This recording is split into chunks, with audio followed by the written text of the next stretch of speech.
Estamos de vuelta para cortar el ruido y contarte lo que realmente movió los mercados esta semana. Olvida lo que has oído en CNBC, Bloomberg o en esos podcasts financieros llenos de eco. No son dos periodistas económicos hablando. Y no, tampoco entrevistamos a un multimillonario de un hedge fund. Esto es algo totalmente diferente. Es un informe en bruto, en tiempo real, entre dos IAs, ambas entrenadas por un exgestor institucional, analizando lo que verdaderamente movió los mercados globales. Los mercados arrancaron 2026 con fuerza. Los inversores ignoraron los débiles datos de empleo en Estados Unidos y apostaron agresivamente por el apoyo de los bancos centrales, provocando una rotación violenta hacia las small caps estadounidenses y las acciones europeas. Las celebraciones por la victoria sobre la inflación en Estados Unidos y Europa impulsaron el apetito por el riesgo, incluso con la industria en contracción y un mercado laboral enfriándose. Mientras tanto, Asia tiraba en sentido contrario. Japón subía gracias a un yen desplomado pese a la caída de los salarios reales, y el rally bursátil chino impulsado por la IA chocaba de frente con una deflación profundamente arraigada. Un mundo que flexibiliza, otro que se estanca, y esta asimetría global ahora domina cada clase de activo.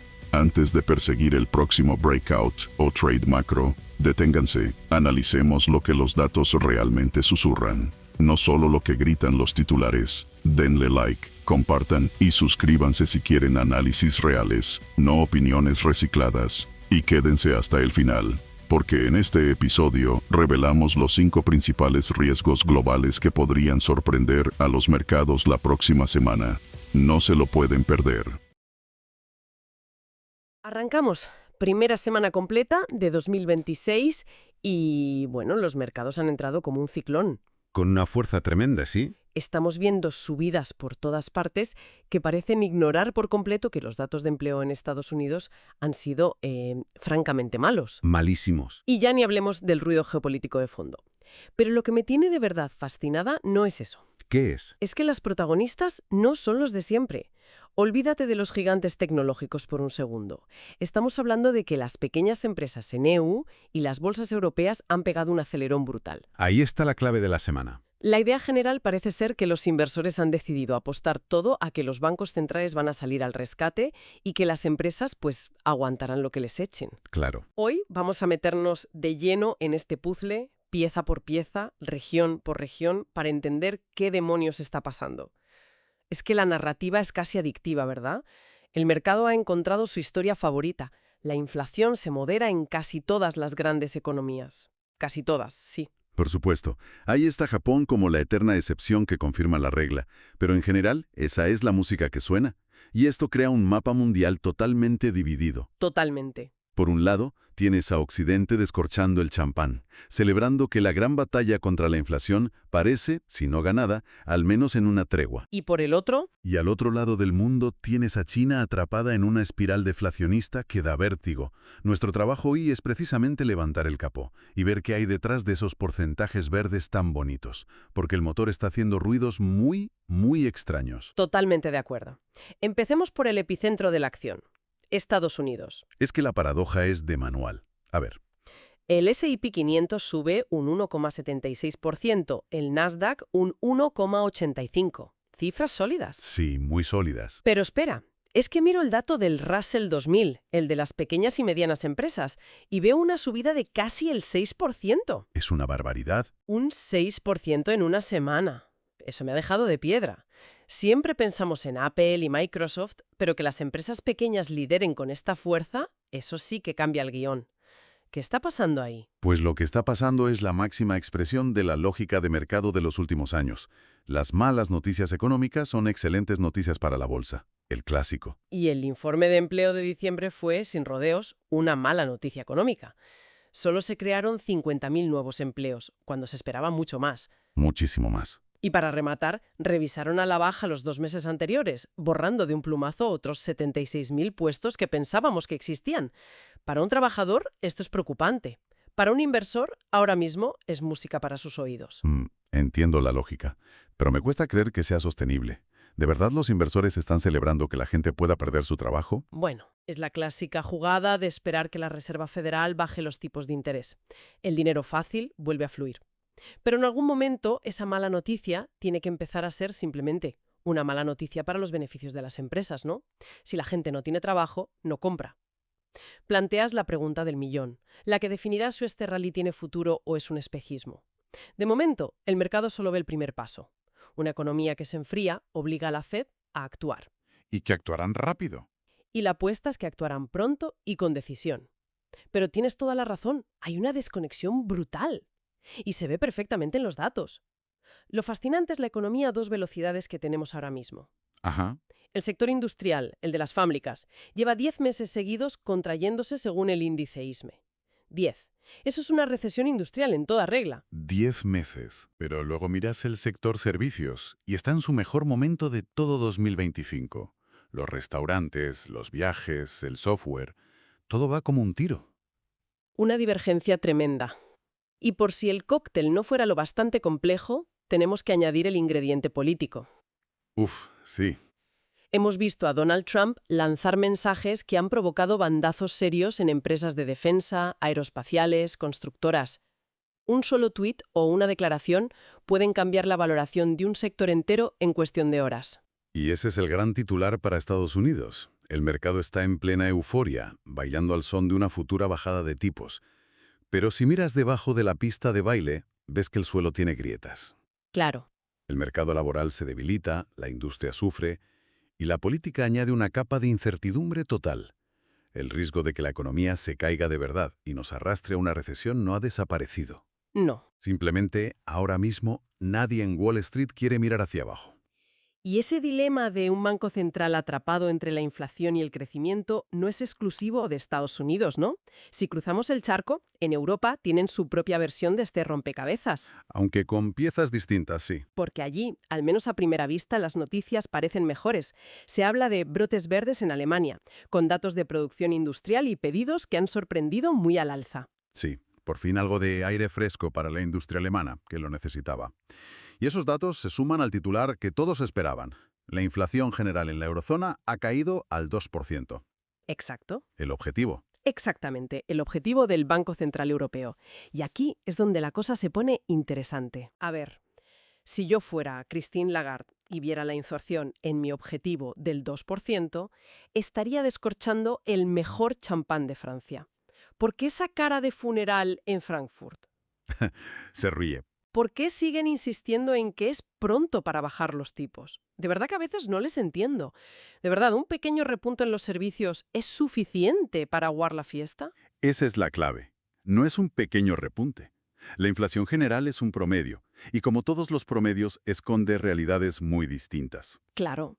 Puedes tener la energía por los suelos, pero si ir a la peluquería, cenar en un restaurante o contratar un fontanero te sigue costando un 3,4% más que el año pasado, tienes un problema.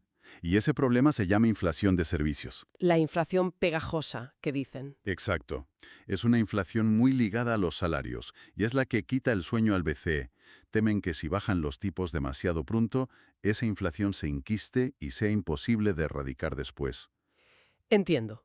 De hecho, ya hay voces importantes, como la del estratega Thomas Wieladek, que avisan de que a lo mejor el ciclo de bajadas de tipos del BCE se ha acabado antes siquiera de empezar. O sea que el BCE está entre la espada de frenar la recuperación si no baja tipos y la pared de una inflación de servicios que no cede. Menudo panorama. Sí. Y si miramos al otro lado del Canal de la Mancha, al Reino Unido, la historia es otra, ¿no? Allí el nubarrón está claramente sobre el mercado inmobiliario, ¿no? Claramente. Mientras el continente debate sobre la inflación, en el Reino Unido el problema es más tangible. Las aprobaciones de hipotecas vuelven a caer y el índice de precios de vivienda de Halifax mostró una caída del 0,6% en diciembre. No parece mucho, pero... No parece mucho, pero es una señal de que uno de los pilares de su economía está temblando.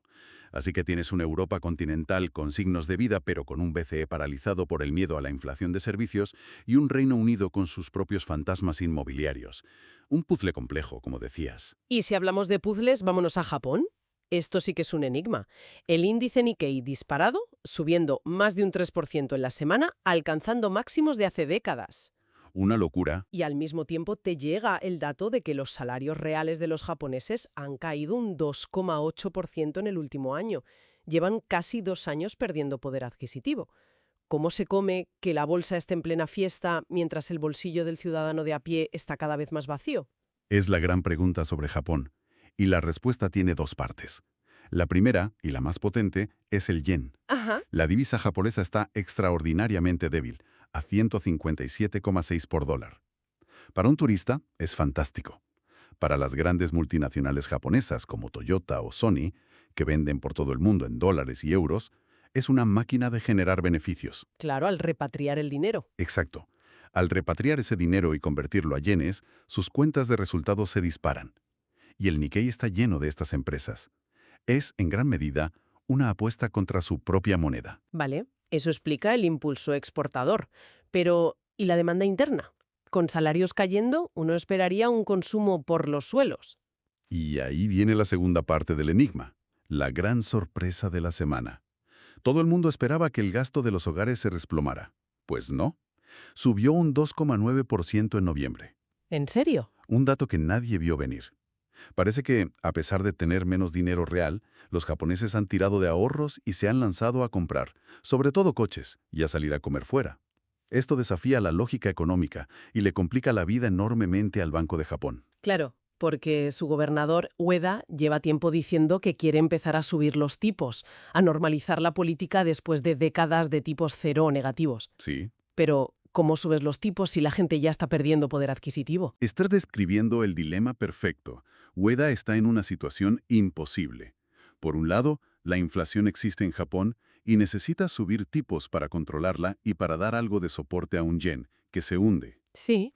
Pero por otro lado, si sube los tipos, encarecerá las hipotecas y los préstamos en un momento en que los salarios no acompañan. Podría ahogar esa sorprendente recuperación del consumo y llevar a la economía a una recesión. Cada movimiento que haga tiene que ser con una precisión de cirujano. Es probablemente el banco central con el trabajo más difícil del mundo ahora mismo. De la complejidad japonesa a la dualidad china. Porque lo que pasa allí es casi de película. Por un lado, una fiebre especulativa desatada pero muy concentrada. Muchísimo. Todo el mundo quiere comprar acciones relacionadas con la inteligencia artificial. El volumen de negociación se ha disparado a casi 2,8 billones de yuanes y la gente se está endeudando para invertir como si no hubiera un mañana. Aquí es donde la cosa se pone realmente interesante. Totalmente. Porque si solo vieras ese trozo de la película, pensarías que China es el mercado más caliente del planeta.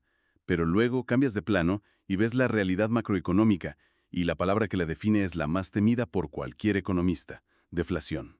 Uf.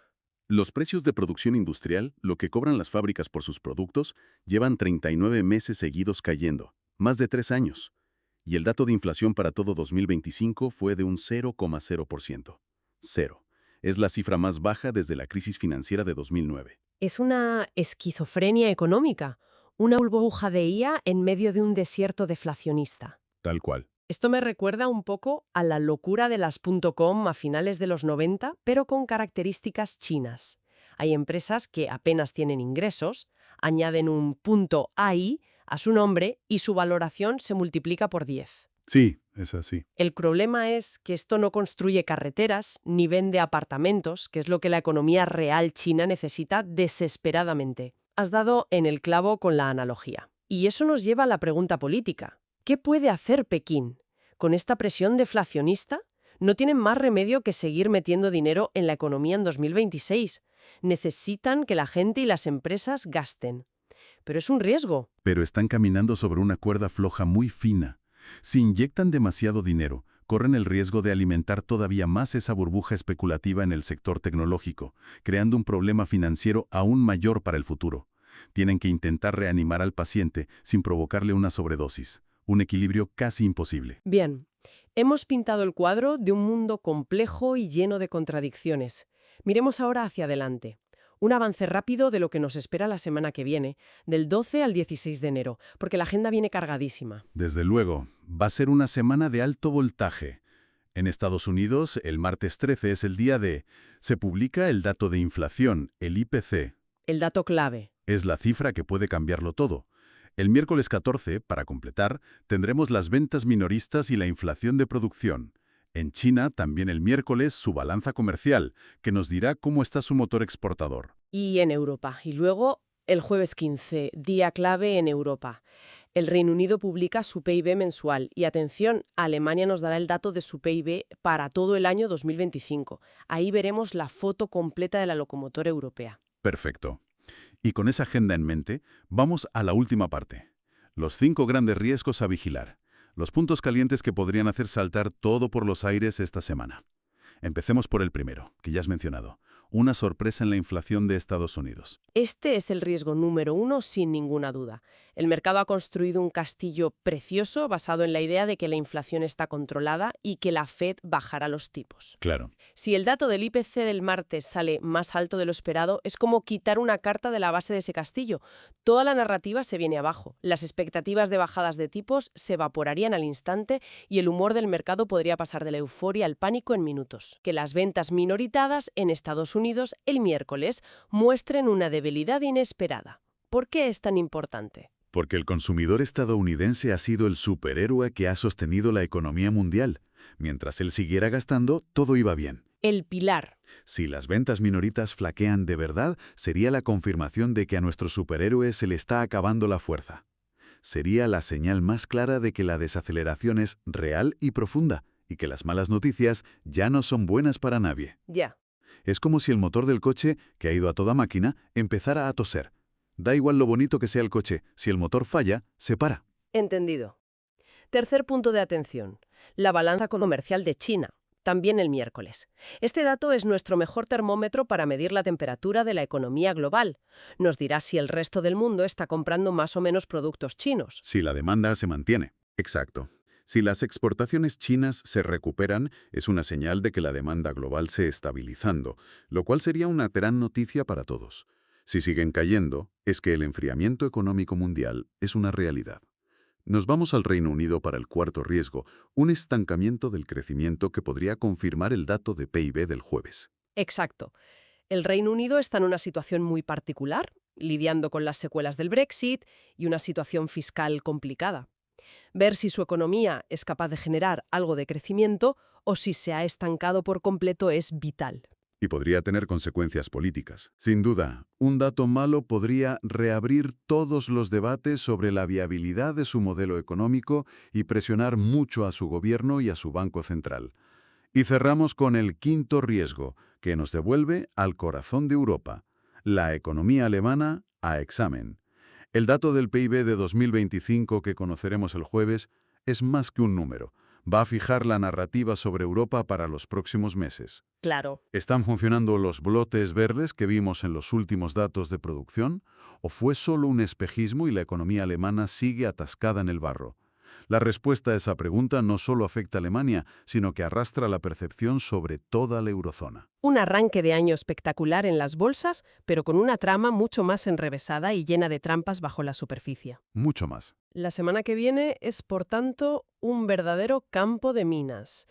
Los datos, sobre todo el de la inflación estadounidense, tienen el poder de confirmar la fiesta o de apagar la música de golpe. Sin duda. Y si tuviera que dejar una idea final para reflexionar, sería esta. Todo lo que hemos visto en estas primeras semanas se basa en la esperanza. En la esperanza, sí. La esperanza de que la medicina de los bancos centrales funcionará. La gran pregunta para 2026, y quizás la empecemos a responder la semana que viene, es qué pasará cuando esa esperanza se dé de bruces con la dura realidad de un consumidor global que, dato a dato, muestra signos de agotamiento. Es la gran pregunta.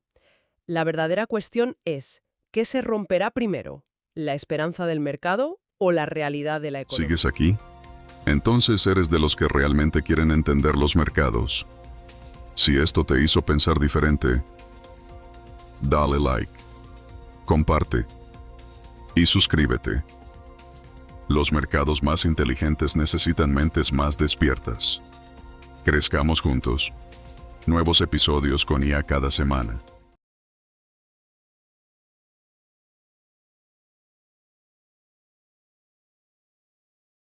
Imagina este nivel de análisis, impulsado por IA, pero adaptado a tu negocio, ya sea que gestiones inversiones sigas la política económica o lideres un equipo ágil, creamos podcasts a medida para tomadores de decisiones como tú. Contáctanos, construyamos el tuyo.